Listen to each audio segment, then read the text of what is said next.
Delhi police ने तेलंगाना के मुख्यमंत्री रेवंत रेड्डी को नोटिस जारी किया है। केंद्रीय गृह मंत्री अमित शाह ने फर्जी वीडियो पर स्पष्टीकरण देने का आदेश जारी किए हैं। 1 मई तक स्पष्टीकरण देने का आदेश दिया गया है। बीजेपी नेताओं की शिकायत है कि कांग्रेस नेताओं ने आरक्षण के मुद्दे पर अमित शाह के खिलाफ फर्जी वीडियो बनाया। बीजेपी ने दिल्ली और हैदराबाद के साथ साथ कई राज्यों की पुलिस से शिकायत की है कि कांग्रेस पार्टी एक फर्जी वीडियो वायरल कर रही है, जिसमें अमित शाह ने कहा था कि रिजर्वेशन रद्द किया जा रहा है। दिल्ली स्पेशल सेल पुलिस ने मामला दर्ज किया और रेवंत रेड्डी को समन जारी किया। वीडियो शेयर करने को लेकर दिल्ली पुलिस ने कई कांग्रेस नेताओं को समन भी जारी किया है। रेवंत रेड्डी के साथ साथ कई राज्यों के कांग्रेस पार्टी अध्यक्षों और ट्विटर हैंडल को भी नोटिस जारी किया गया है। यह फर्जी वीडियो किसने बनाया, इसकी जांच स्पेशल सेल इंटेलिजेंस ने शुरू कर दी है। ऐसा लगता है कि पुलिस को पता चला है कि ये फर्जी वीडियो झारखंड और तेलंगाना कांग्रेस के ट्विटर हैंडल के जरिए सामने आए हैं। तेलंगाना के मुख्यमंत्री रेवंत रेड्डी ने कर्नाटक के गुरुमिट्कल में चुनाव प्रचार सभा में हिस्सा लिया। उन्होंने याद दिलाया कि खड़गे 9 बार विधायक और 2 बार गुरुमिट्कल से सांसद रहे। पता चला है कि 1972 में आप द्वारा पहली बार चुने गए मल्लिकार्जुन खड़गे अब AICC अध्यक्ष के तौर पर देश की राजनीति में अहम भूमिका निभा रहे हैं। इस मौके पर रेवंत रेड्डी ने साफ किया है कि जनता की प्रेरणा से ही कर्नाटक में कांग्रेस की सरकार बनी है। बीआरएस को एक और झटका लगा है। तेलंगाना विधान परिषद के अध्यक्ष गुत्ता सुखेंदर रेड्डी के बेटे अमित रेड्डी कांग्रेस में शामिल हो गए। अमित रेड्डी AICC के राज्य मामलों के प्रभारी दीपादास मुंशी की उपस्थिति में पार्टी में शामिल हुए। इस दौरान मंत्री कोमटी रेड्डी, वेंकट रेड्डी और AICC सचिव रोहित चौधरी ने हिस्सा लिया। बाद में अमित रेड्डी ने CM रेवंत से जुबली हिल्स स्थित उनके आवास पर मुलाकात की। पता चला कि इस अवसर पर वर्तमान में राजनीति को लेकर इन नेताओं के बीच चर्चा हुई। तेलंगाना सरकार के मुख्य सचिव शांति कुमारी के नाम पर साइबर अपराधी धोखाधड़ी कर रहे हैं। CS शांति कुमारी की फोटो को DP के रूप में लगाकर कई लोगों को मैसेज और कॉल किए गए। धोखाधड़ी का पता चलने के बाद CS शांति कुमारी ने तुरंत साइबर क्राइम पुलिस में शिकायत दर्ज कराई। पुलिस ने CS की शिकायत पर मामला दर्ज कर जांच शुरू कर दी है। शिकायत में बताया गया है कि 9844013103 नंबर से कॉल कर धोखाधड़ी की जा रही है। पटानचेरू विधायक गुड़े महिपाल रेड्डी ने कहा कि BRS पार्टी के अध्यक्ष और पूर्व मुख्यमंत्री KCR लोकसभा चुनाव अभियान के तहत BRS पार्टी के मेदक उम्मीदवार वेंकटरामी रेड्डी के समर्थन में 8 मई को शाम 6 बजे से 9 बजे तक पटानचेरू मंडल इस्नापुर चौराहे पर रोड शो करेंगे। महिपाल रेड्डी ने कहा कि पटानचेरू निर्वाचन क्षेत्र के सभी गांवों, कस्बों और मंडलों से बड़ी संख्या में पार्टी कार्यकर्ता रोड शो में शामिल होने जा रहे हैं। इसके मुताबिक पार्टी नेताओं, जनप्रतिनिधियों और कार्यकर्ताओं के साथ समन्वय बनाकर लोगों को गोलबंद किया जाएगा। उन्होंने कहा कि हम जनता के बीच पिछले 10 वर्षों में किए गए विकास कार्यों को दिखाकर जा रहे हैं और 6 गारंटी को लागू करने में कांग्रेस पार्टी की विफलता को लोगों को समझा रहे हैं। उन्होंने कहा कि मेदक गद्दा BRS पार्टी रिकॉर्ड बहुमत से जीतेगी।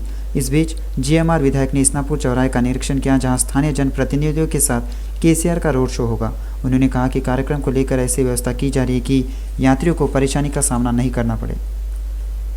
तेलंगाना में लोकसभा चुनाव के लिए नामांकन वापस लेने की समय सीमा 29 अप्रैल को समाप्त हो गई है। राज्य में कुल 893 नामांकन दाखिल किए गए थे, जिनमें से 268 खारिज कर दिए गए। सभी 17 सीटों पर 625 उम्मीदवार मैदान में हैं, क्योंकि कुछ ने पार्टियों के तुष्टीकरण के कारण अपना नामांकन वापस ले लिया।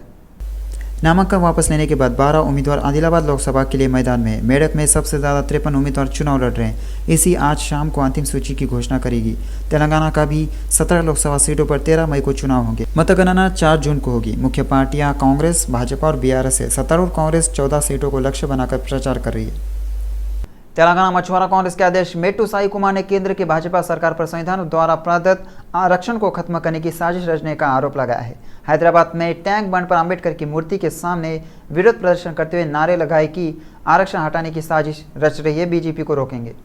अमित शाह की हालिया टिप्पणी की जैसे कि भाजपा केंद्र में तीसरे बार सत्ता में आएगी, वह SC, ST, BC और अल्पसंख्यकों के लिए आरक्षण हटाने पर विचार करेगी। इसका एक उदाहरण है। उन्होंने चेतावनी दी कि अगर संविधान द्वारा दिए गए अधिकारों को लिखा जाएगा तो कांग्रेस पार्टी बर्दाश्त नहीं करेगी। उन्होंने कमजोर वर्ग से भाजपा की साजिश को पलटने का आह्वान किया। पूर्व मंत्री पोन्नाला लक्ष्मण ने रोष व्यक्त करते हुए कहा कि रेवंत रेड्डी संसद चुनाव को जनमत संग्रह बताकर लोगों का विश्वास खो रहे।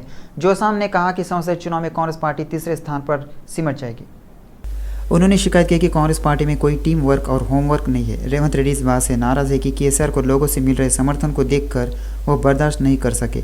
पोन्नाला लक्ष्मण ने पूछा कि क्या KCR के राजनीतिक इतिहास और रेवंत रेड्डी के राजनीतिक इतिहास के बीच कोई संबंध है।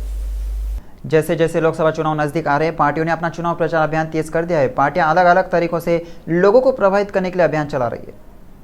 इसी क्रम में असदुद्दीन ओवैसी MIM के अध्यक्ष और हैदराबाद संसदीय क्षेत्र से उम्मीदवार चंद्रायन गुट्टा विधानसभा क्षेत्र के अंतर्गत गौस नगर, मोहम्मद नगर, खूबा कॉलोनी, इस्माइल नगर, अहमद नगर और नूरी नगर में घर घर चुनाव अभियान चलाया। असदुद्दीन ने लोगों से कहा कि वे उन्हें वोट दें और जिताएं।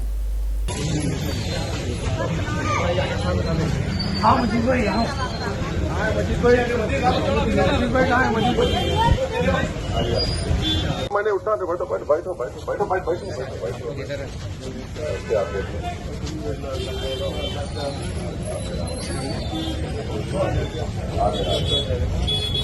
अपना ख्याल रखो आप। चलो मैं कोहिनूर दीक्षा माशाल्लाह करवाना बराबर कारोबार अपना। बीजेपी वाले बोल रहे खाली में पी बोल रहा नहीं, अपना काम जारी रखो आप। मेहनत कर रहे, मजदूरी कर रहे आप, हलाल की कमाई कमा रहे।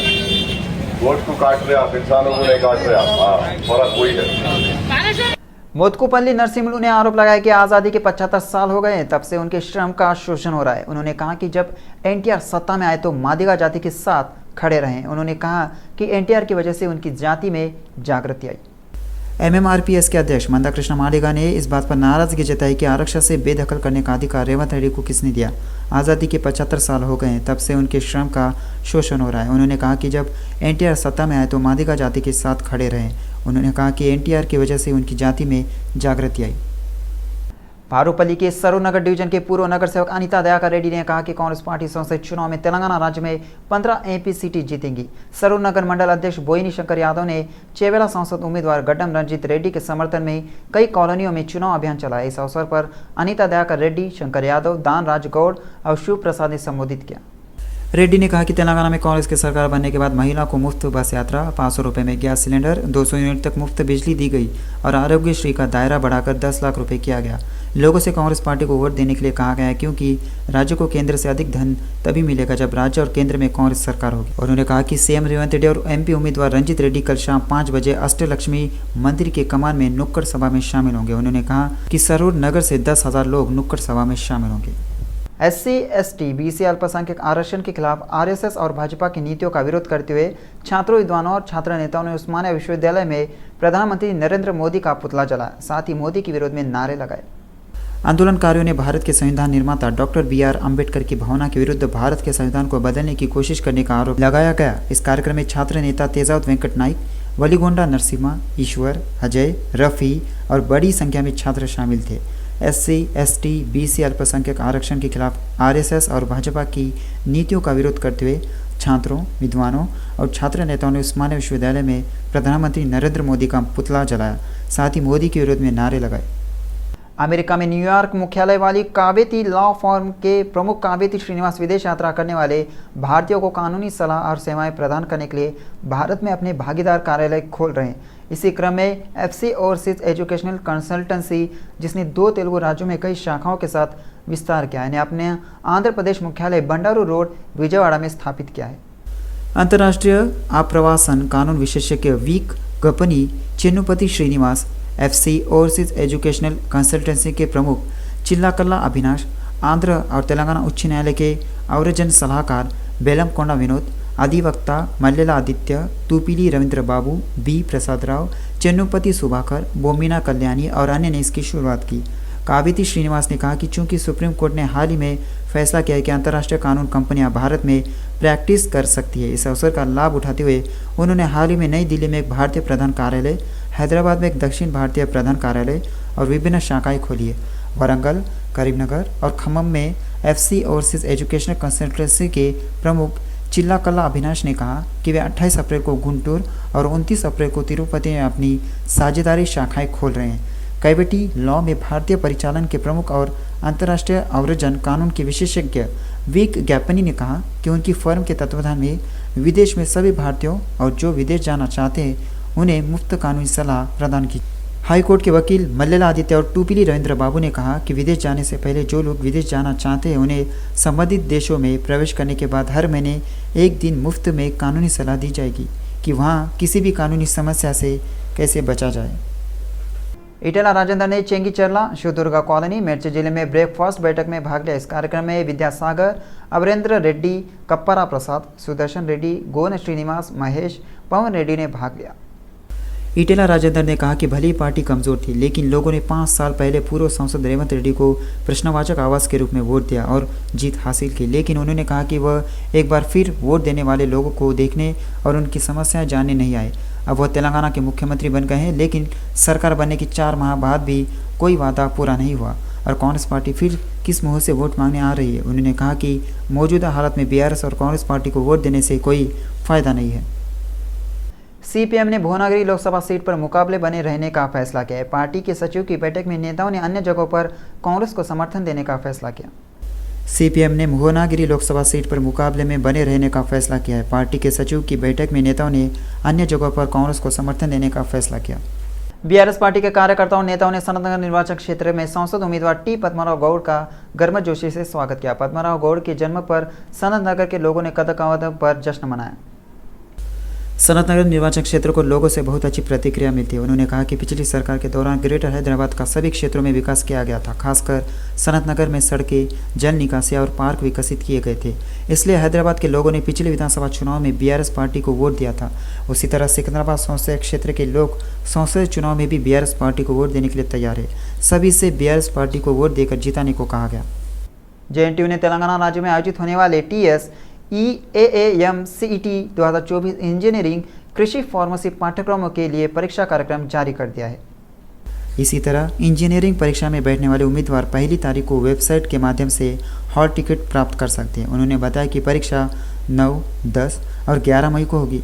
इंजीनियरिंग परीक्षा के लिए 2,54,543 उम्मीदवार उपस्थित हो रहे हैं, जबकि कृषि फार्मेसी परीक्षा के लिए 1,02,60 उम्मीदवार उपस्थित हो रहे हैं। उन्होंने कहा कि परीक्षा निर्वहन के लिए तेलंगाना में 16 परीक्षण क्षेत्र और आंध्र प्रदेश में 5 परीक्षण क्षेत्र स्थापित किए गए हैं और कुल 21 परीक्षण क्षेत्र स्थापित किए जा रहे हैं और केंद्रों में 1 मिनट की भी देरी की अनुमति नहीं दी जाएगी। परीक्षा केंद्रों पर जल्द पहुंचने की सलाह दी जाती है। इस बैठक में जेएनटीयू के कुलपति कट्टा नरसिम्हा रेड्डी, प्रिंसिपल विजय कुमार रेड्डी और अन्य ने भाग लिया।